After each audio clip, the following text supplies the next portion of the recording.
pessoal, eu sou a Tícia e você está no meu canal. E no vídeo de hoje, dando continuidade ao meu mochilão depois dos 40, eu vim aqui falar sobre a companhia aérea que eu comprei a passagem, porque quando eu fui pesquisar, eu não achei muitas informações sobre ela, né? Então assim, como é que eu fiz? Eu fiz uma pesquisa naqueles sites de pesquisas de passagem, o Kayak, Melhores Destinos e algumas outras, tá? E eu comprei pela Melhores Destinos, tá? A companhia aérea é a Marrocos, Air Marrocos, por aí, tá? E eu nunca tinha ouvido falar dessa companhia aérea, tá? Eu fui pesquisar, ela ainda existe, né? Eu não sei como é que tá os valores dela agora, mas na época foi a passagem mais barata que eu consegui. E detalhe, tá? Ela fazia uma escala no Marrocos antes de ir para Paris. Lembrando que meu voo era São Paulo, Paris, São Paulo, Paris. Aqui eu vim falar para vocês de algumas coisas que tem que prestar muita atenção quando tu vai comprar uma passagem internacional, tá? Eu pesquisei tantas passagens, mas tantas passagens, que na hora de comprar, eu achei, tá? Que eu tinha comprado a passagem de ida. O que não acontece, né? Geralmente tu sempre sai e volta do mesmo aeroporto. Mas eu achei que eu tinha comprado pro aeroporto pro Charles, em Paris, né? E que eu voltaria pelo Orly, tá? Então, assim, essa era a minha ideia no primeiro momento quando eu comprei as passagens. Tanto é que eu comprei a minha passagem para Milão saindo do Charles, tá?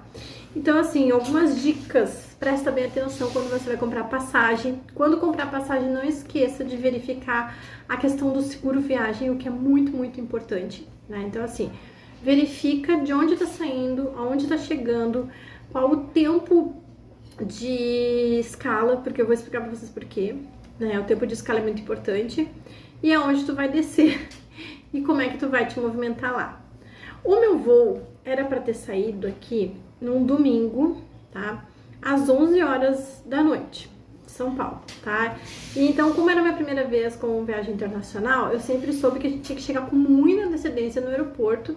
Então, eu saí daqui de Porto Alegre, era meio-dia, para dar tempo de eu procurar, porque eu ia para Guarulhos, né? Porque é o aeroporto internacional. Então, assim, eu tinha que me localizar dentro do avião, dentro do aeroporto, para descobrir onde é que era que fazia o check-in do voo e como embarcar. Como eu tava com bagagem de mão, eu não tinha bagagem para despachar. Quando tu tem a bagagem para despachar, tu precisa muito mais tempo, tá? Porque tu tem que despachar a bagagem e entrar. E também tem toda essa questão de perca de bagagem, enfim, tá? Então, mas eu fui só com a minha mochila, então a mochila foi comigo no voo. Então eu não precisei despachar a bagagem. Isso fez com que o meu voo ficasse mais barato. Chegando lá em São Paulo, obviamente o check-in não estava aberto. E aí eu tive que comer no aeroporto de São Paulo.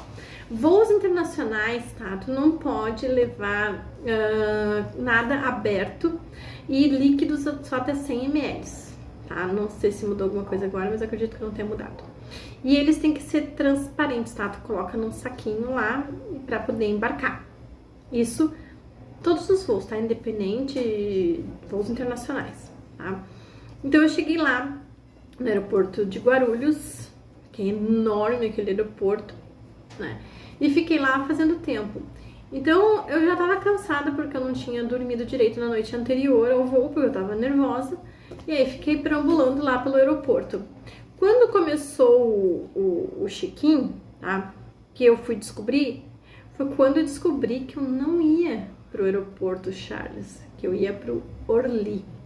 Gente, pensa no meu desespero. E aí eu fui catar, né, nas minhas coisas lá, e realmente a passagem tava Orly. Então, assim, a gente tem que prestar muita atenção quando a gente compra. Eu acredito que eu tenha me confundido porque eu vi muitas passagens e na hora de comprar, geralmente a gente volta pelo mesmo aeroporto que a gente foi, tá? Quando a gente compra passagem ida e volta, geralmente a gente vai e volta pelo mesmo aeroporto. Era uma coisa que eu não sabia. Fiz o check-in do voo, tá? Entrei lá na parte internacional, tá? E aí o que acontece? O voo atrasou pra caramba, pra caramba, tava muito lotado. Pra vocês terem uma ideia, a gente viu o avião chegando, as pessoas descendo, daí depois eles higienizaram o avião e depois a gente embarcou. Era 1h da manhã quando a gente embarcou, já da segunda-feira, tá? Então nisso a gente já tava atrasado, né? Porque era pra sair às 11 horas da noite. Ele já estava atrasado 2 horas. E a nossa conexão no Marrocos, ela era bem curta, tá? Ela era muito curta. Só que como foi um atraso da própria empresa, essa é a importância da gente verificar também quando a gente vai comprar as passagens, se é a mesma empresa, o que acontece se atrasar um voo ou outro, né? Porque o que aconteceu? Eu vou colocar umas fotos aqui. Ah, uma outra dica, né? A alimentação da Air Marrocos foi muito boa, mas ela era bem picante, ela era bem apimentada. Eu vou colocar umas fotos aqui que eu tirei da comida, tá? Na ida, pra vocês verem mais ou menos, né? Vou deixar aqui do lado. Eu não tirei muitas fotos, tá, gente? Porque... E eu nunca tinha entrado num avião tão grande. Ele era daqueles aviões que tinham 3 poltronas, 3 poltronas e 3 poltronas. Era muito, muito, muito grande. E aí eu sei que tá, daí nós embarcamos a 1h da manhã, assim que o avião levantou o voo. Então às 2 horas da manhã eles serviram a janta, né? Foi uma janta bem gostosa, mas ela era bem picante, bem diferenciada. E então eu tava tão cansada que eu consegui dormir. Eu apaguei, eu tava sentada no meio, tá? Tipo assim, eu tava perto da janela, mas no banco do meio. Não deu pra escolher lugar, não deu pra escolher nada, porque daí tinha que pagar uma taxa, então eu sentei no lugar que tinha. E como eu tava sozinha, não tinha problema de eu sentasse. A sorte que eu não sentei na janela, né? Porque pra tu levantar, tu tem que incomodar todo mundo, tá? Uma dúvida, né, que eu tinha e que eu só descobri quando eu cheguei lá. A gente não passou pela imigração do Marrocos porque a gente não saiu do aeroporto. A gente passou pelo detector de metais, né, pelo raio-x, a gente teve que tirar sapato, tudo. Eles olharam nosso passaporte, né, eu ouvi muita coisa negativa sobre o Marrocos, que como eu era mulher e tal, não sei o que, mas o meu passaporte de brasileira, ele, né, me fez passar sem problema, o que não pode, porque lá uma mulher marroquina ou muçulmana que seja, né, ela não pode viajar desacompanhada do marido, ela precisa de uma autorização do marido, mas como meu passaporte é brasileiro, não tive problema nenhum. A gente só teve que tirar sapato, passar pelo raio-x, mas a gente não passou pela imigração e não teve carimbo no passaporte, tá? Foi uma correria danada, mas muita gente... O bom é que, assim, tinha muito brasileiro que tava indo pro mesmo voo que eu, então a gente só seguia o fluxo, né, gente? Porque eu vou dizer pra vocês, é bem complicado, porque lá é tudo em árabe. Na volta, eu acho que eu tirei umas fotos no aeroporto, até posso colocar aqui, é árabe e inglês, né? Mas, enfim, né, foi uma correria danada e pegamos o bendito voo pra Paris. A previsão para chegar, né, em Paris era às 17h45. E a gente realmente chegamos um pouquinho depois disso, porque o voo do Marrocos, ele nos esperou. Ele acabou atrasando um pouco, mas ele nos esperou, tá? Era um avião bem menor, né? Não era do mesmo porte do que a gente veio do Brasil para o Marrocos, né? A gente foi para Paris, né? Ele era um avião menor, era como se fosse um avião que tem aqui, que tu vai para São Paulo, um Rio, essas coisas, né? E chegando em Paris, tá? Agora uma coisa assim, ó. Como eu não tinha bagagem despachada, foi muito tranquilo passar pela imigração no aeroporto de Orly. O aeroporto de Orly, ele é bem menor que o Charles, tá? O Charles é o aeroporto referência de Paris, mas por isso mesmo ele foi bem tranquilo. Então, como eu não tinha bagagem, eu só desci com a minha mochila, né, com a minha bolsa, e fui direto para imigração. E lá foi super tranquilo. E eu vou dizer para vocês que foi muito mais tranquilo do que numa outra oportunidade que eu desci, que eu tava vindo da Inglaterra, que eu desci no Charles, e aí foi bem mais, isso que eu tava voo, vamos dizer, doméstico, né, não era um voo internacional, e foi muito mais chato a imigração no Charles do que no aeroporto de Orly, né? Então, assim, a minha dica, no caso, seria, quando for comprar uma passagem, tu quer ir para Paris, desce no Orly. É bem tranquilo, pelo menos aparentemente, e era final de dia. E aí eu sei que é isso, né? Depois eu peguei mais outros voos, enfim, mas com relação à ida, né, foi assim.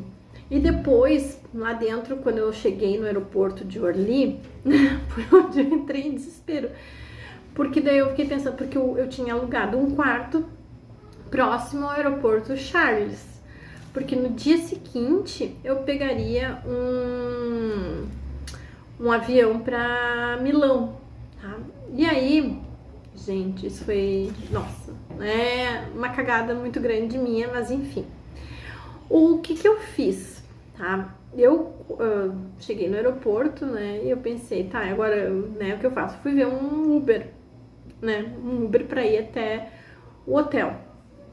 E dava mais ou menos uns 60 euros. Eu acho que eu tenho o print aqui, se eu tiver eu vou colocar aqui pra vocês. E dava uns 60 euros, né, e eu ainda tinha que pagar o hotel. E depois eu ainda tenho que pegar outro Uber para chegar no aeroporto no dia seguinte de manhã. Então eu tive a brilhante ideia, só que não, né, de dormir no aeroporto. Então o que eu fiz? Eu fui na cafeteria lá do aeroporto de Orly, comprei, eu vou botar a foto aqui, eu comprei um doce e um chá, né, e foi caríssimo, gente, muito caro mesmo. E aí eu sei que eu peguei e descobri que tinha um ônibus de tipo de turismo, que ele levava de um aeroporto para o outro e custava 23 euros. Então foi onde eu decidi ir para o aeroporto pro Charles, né? E fiquei lá no Charles. Só que o que acontece? Eu não consigo. Quando eu cheguei lá no aeroporto, tava tudo fechado. Toda a parte de alimentação, ela tava fechada. Tu tinha acesso, mas tava tudo fechado. E por exemplo, eles estavam em obras, então eu não consegui dormir. E eu não tinha nada para comer. Eu tinha uns chocolatinhos, tinha um chocolatinho que tinha sobrado do voo, né? Eu conseguia água, mas eu não tinha nada para comer, absolutamente nada. Então vocês pensam assim que foi um perrengão assim gigante, né? Porque eu fiquei com medo de ir pro hotel e acabar perdendo a hora do voo, porque o meu voo era de manhã bem cedo, às 8h45 da manhã, né? Então, assim, eu não sabia quanto tempo levava, o Uber, quão perto era ou não.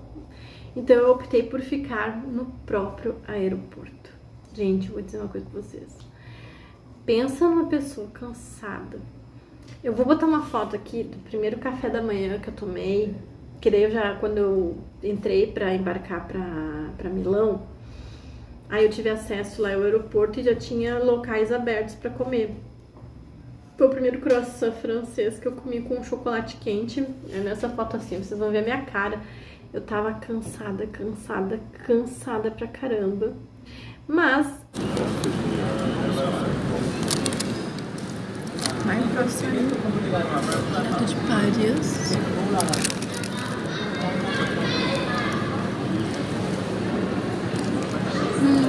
Vamos guardar a nossa roupinha. Minha cara não tá muito boa, né? Tô bastante tempo sem dormir. Eu não desci do aeroporto, tá? Não conheci Paris. Eu só fiquei todo domingo e a segunda-feira foi todo de viagem, gente. Todo de viagem, tá? Tipo assim, foi todo viagem. Vocês têm que lembrar que lá eles estão algumas horas na frente. Eu não me lembro se era 4 ou 5 horas, porque acho que ainda tava no horário de verão. Então, o que aconteceu? Eu tava completamente exausta, tá? Muito exausta.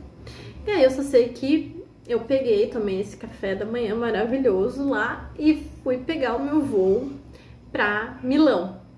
E aí, depois, isso vai ser uma outra história de um outro vídeo de como foi a minha estadia na Itália. Tá certo, gente?